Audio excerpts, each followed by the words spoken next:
அனைவருக்கும் வணக்கம். இன்று முதல் முறையாக கஸ்தூரி கமலாலயத்தின் வாசலில் அடியெடுத்து வைத்திருக்கிறாங்க. எனக்கு இந்த நவம்பர் மாதம் நடந்த சர்ச்சையில் கைது பிரச்சனையில் நான் அண்ணாமலை அவர்கள் அப்போ லண்டனில் இருந்தாங்க.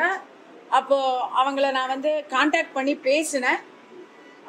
அவர் எனக்கு நிறைய தைரியம் கொடுத்து அட்வைஸும் கொடுத்தாரு. அந்த நேரத்தில் என்னெல்லாம் பண்ணணும் அப்படின்னு சொன்னார். அப்போ அவர் சொன்னதில் நான் பாதி தான் பண்ணேன், மீதி பண்ணுறதுக்குள்ளே என்னை உள்ளே போட்டாங்க.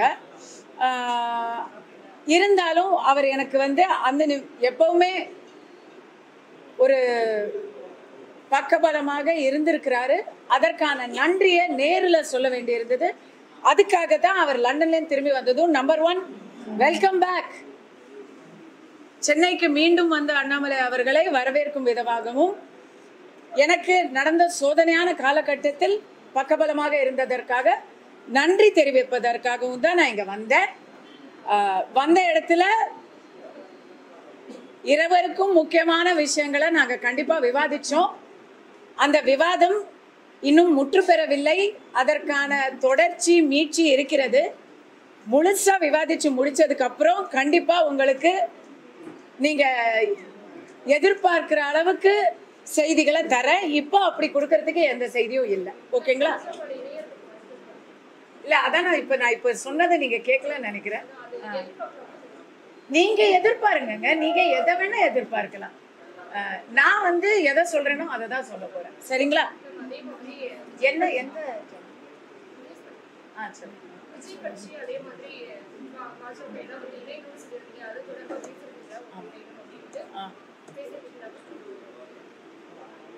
இல்ல, உள்ள இப்ப நான் உள்ள என்ன விவாதிச்சேன் அப்படிங்கறத உங்க எல்லாருக்கும் பகிரணும்னா, கண்டிப்பா தலைவரும் நானும் வெளியவே இங்கேயே பேசியிருப்போமே. அது ஒரு பிரைவேட் கான்வர்சேஷன். அதனால நீங்க என்னோட கருத்தை சொல்லுங்க. நான் அவங்க கிட்ட என்ன பேசினேங்கிறதோட முழு விவரத்தையும் முழுசா பேசி முடிச்சதுக்கு அப்புறம் சொல்றேன்னு ஏற்கனவே ப்ராமிஸ் பண்ணிட்டேன். என்னுடைய கருத்தை நான் மீண்டும் கூட சொல்றேன். திமுகவின் ஆட்சியை அகற்றி ஒரு புதிய காற்று தமிழகத்தில் வீச வேண்டுமானால் அதற்கு எல்லோரும் ஒருமித்த ஒரு கூட்டணியாக இருந்து அதை தேர்தலை சந்திப்பது என்பது என்னை பொறுத்த வரைக்கும் அது ஒரு நல்ல ஒரு முன்னேற்பாடாக இருக்கும் அப்படின்னு நான் நினைக்கிறேன். நான் நினைக்கிறத தான் எல்லாரும் நினைக்கணும் அப்படின்லாம் அவசியம் இல்லை. ஆனா நான் இதை இன்னைக்கு நம்புறேன், நாளைக்கும் நம்புவேன். வேற எதுவும் இருக்கா? கொஞ்சம் தெளிவா இல்லை. இன்னைக்கு நாங்க கடந்த ஒரு மாதமாக நான் சந்தித்து கொண்டிருக்கும் வேறுபாடுகள், என் வாழ்க்கை ரொம்ப மாறி போச்சு இந்த ஒரு மாசமா. அந்த மாற்றங்களை பத்தி தான் நாங்க இன்னைக்கு பேசணும். கொஞ்சம் அரசியலும் பேசியிருக்கோம். மொத்த அரசியலும் பேசி முடிச்சுட்டு தான் அவங்க கிட்ட சொல்ல போறோம். சரிங்களா? இன்னும் ஒரு முக்கியமான விஷயம், இதை நீங்க யாரும் கேட்கலனாலும் நான் இதை சொல்றேன். நீங்க கேள்வி அப்புறம் வேணா கேட்டு எடிட் பண்ணிக்கோங்க. இளையராஜா அவர்களை பற்றிய சர்ச்சை. இளையராஜா என்பவர் ஒரு இசை கடவுள். கடவுளுக்கு கோயிலுக்கு போகணுங்கிற அவசியமே இல்லை. இளையராஜா அவர்கள் எங்க போனாலும் அதுவே அவரே ஒரு கடவுள், ஒரு கோயில் தான். ஆனா அவர் என்னவோ உள்ள விடல, கோயிலுக்குள்ள விடல அப்படிங்கிற மாதிரி ஒரு சர்ச்சை வந்திருக்கிறத வன்மையாக கண்டிக்கிறேன். இப்படிப்பட்ட பிரச்சாரங்களை வச்சு எத்தனை நாளுக்கு தான் ஏமாற்றுவார் இந்த நாட்டிலே? ஏன்னா கருவறைக்குள்ள எந்த ஜாதியுமே போக முடியாது.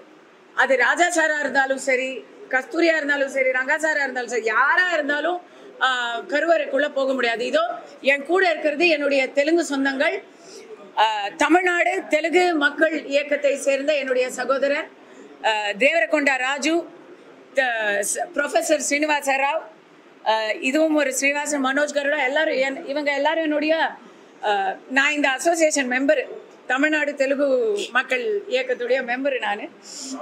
அவங்க யாரு நினைச்சாலும் கருவறைக்குள்ள போக முடியாதுங்க.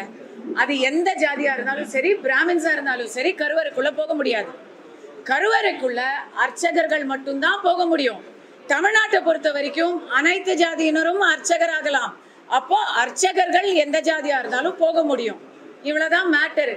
இதை பிரிச்சு பேசுற இந்த வன்ம போக்க கண்டிச்சு தான் நவம்பர் 3ஆம் தேதி கஸ்தூரி பேசினா. அதே தான் திருப்பியும் பேசுறான்.